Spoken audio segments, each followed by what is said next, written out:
Hello, stampers and fellow paper crafters. It's Cindy Lynn with my Inkie Fingers. Thank you so much for joining me today on my YouTube channel and blog.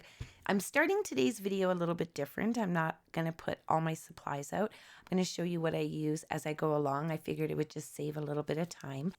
Today is the launch of my Inkie Fingers Challenge number 10. Yay, with 10 weeks. But anyhow, that's over on the blog. So I figured because it's a spring theme, I'm going to do a spring card. And anybody who enters the challenge, I'm going to switch it up this week. And I'm going to choose my favorite entry. And I'm going to mail you this card as your prize. We are going to start giving away prizes in April, but I'll tell you about that in April. So back to the card. Obviously I've started. I need to catch up here. I am going to use my foam daubers with the Balmy Blue, the Pacific Point, and the Night of Navy inks.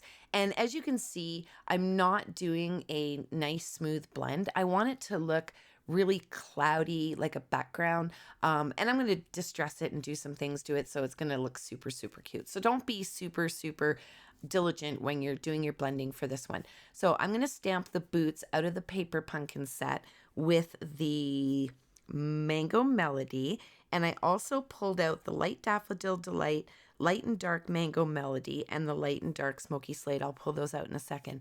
And I'm going to color in these boots. So I'm starting with the darkest color, and that would be the Dark Mango Melody. And then I'm going to blend it out with the Light Mango Melody. And then in the center, I'm going to use the Light Daffodil Delight. So I don't profess to be that great with the Stampin' Blends. I'm a Copic colorer person. So I am just still getting used to these. So the coloring isn't quite as vibrant as I'm normally used to. So nevertheless, I'm going to pull out I'm looking at my sheet here. I'm trying to keep up with myself. I'm going to pull out the basic gray Stampin' Right marker just to line the bottom of her boots and color it in with the light and dark smoky slate. I just thought the bottom of the boots needed to be a different color. So I colored the grays on the sides of the boots where the buckles would be. Now here is a really cool little tip. I want to layer the top boots over the yellow perfectly. So what I'm going to do is I'm going to put in that acetate that I printed myself, and I'm going to put the actual stamp on the acetate, and I'm going to line it up over those boots. And then when I put it back down in my Stamparatus, I can put my magnet over my cardstock, pick up the boots, take out the acetate. Oh, actually, no, I'm going to leave the acetate there. I'm going to stamp on the acetate. Normally, I would take it out just for positioning purposes, but I want to make sure that I got this perfect, which it looks like I did. So I'm going to take the acetate out and then go ahead and stamp the blue. So by stamping on the acetate, I prevented having to recolor if I made a mistake or trying to layer or fix it or whatnot, right? So now I'm going to do my clouds, and what I wanted was a lighter cloud like I did on my other alternative that I'll link up here. So I stamped it off once and then I stamped it onto my cardstock. And as I'm going along, I'm going to clean that off and pull out the smaller cloud.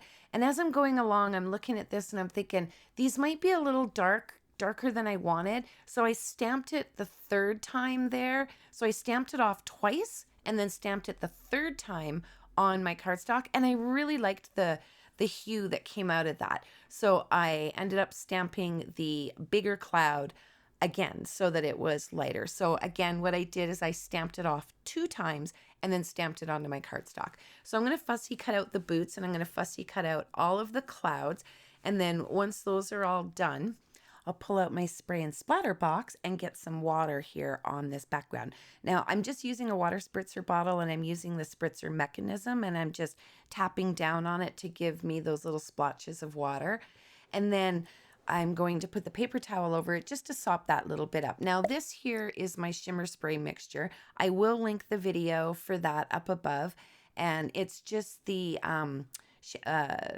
frost white paint pot with alcohol. Now that's a new one that's not in my video, and the white is a Pearl X and gouache mix. It's really, really white, and this here is the same as in the video, the gold mixture. I happen to find the silver. So these are what they look like. This is the frost white and alcohol spray. That's the Pearl X and the gouache. It turns out so white. I love it. And that one there's the silver. So I just wanted a couple different colors there in the background. So I'm going to heat set that. Now I'm going to mention really quick, I did have the stitched rectangle die out, the fourth largest, and I did at some point cut that out and I didn't film it. So I'm really sorry about that. Nevertheless, that white cardstock that I used the subtle embossing folder on, that I cut to 5 3/8 by 4 1/8. And now what I'm going to do is use the sentiment out of the Paper Pumpkin March set, and I'm going to ink the whole thing and just stamp it on a random piece of scrap white cardstock. And can you guys tell I'm tired? I'm so tired today. I'm so sorry.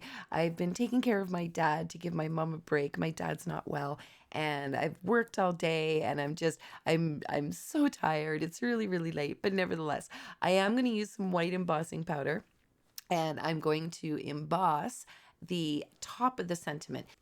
Now I did use some Post-it tape just to mask off the bottom of the sentiment so I could get that wishing you. And when you saw me bring out the paintbrush there, that was because my stamp was still wet, so I was just drying it off so I didn't get extra embossing powder sticking there. So now I've pulled out my Label Me Lovely punch, and you could see I was using my take your pick to just kind of position that scrap piece of basic black in there because I couldn't get my fingers on it, right? So now I'm just kind of going to play around and figure out how I want to position all of this, and I'm going to cut out that white sentiment, and I'm going to cut it pretty close to the actual words. And then later on, I'm going to end up cutting off that top wishing you because it didn't sit right when I was trying to cover it with the black. So as you could see there, I wanted to offset the black a little bit to the right, and I wasn't able to offset it by leaving the wishing you there. So I just cut it right off and it's gone. And then my wishing you, I didn't feel like it was thin enough. I mean, not only humans have that problem, paper has that problem too. It can never be thin enough. So I'm going to use my Tombow Extreme on this piece I cut out with the stitched rectangle die, just because it was kind of a little bit damp still. So I wanted to make sure that it laid down super flat. Now, with those clouds, I think I mentioned that I went and I stamped an extra large one. I didn't feel like there was enough with just the two little ones. I wanted more coverage with the clouds. So as usual, I went crazy with my dimensionals. I used some regular ones and I used some of the smaller ones to make sure that this is going to stand up in the mail. So I'm going to get all my clouds on there, and then I'm going to put my boots down. And then the white part of the sentiment, I'm just going to glue and put directly down onto the card. And I wasn't too worried about the difference in the levels there from the blue to the white. And I used my foam strips, and those don't come in black. So I'm back to coloring my foam strips with markers because they don't come in black. And I do that just so that you don't see the white behind there, right? So now I'm going to glue that down to a top folding A2 size card.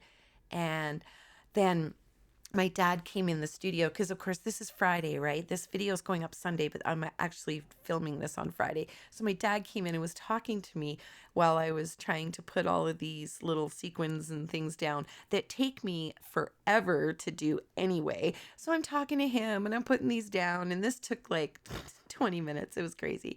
But the ones that I used are the gold glitter enamel dots, the pearl basic jewels, and the iridescent sequin assortment. So there you have it. Thank you so much for bearing with me and putting up with me, even though I'm tired and not my normal crazy self.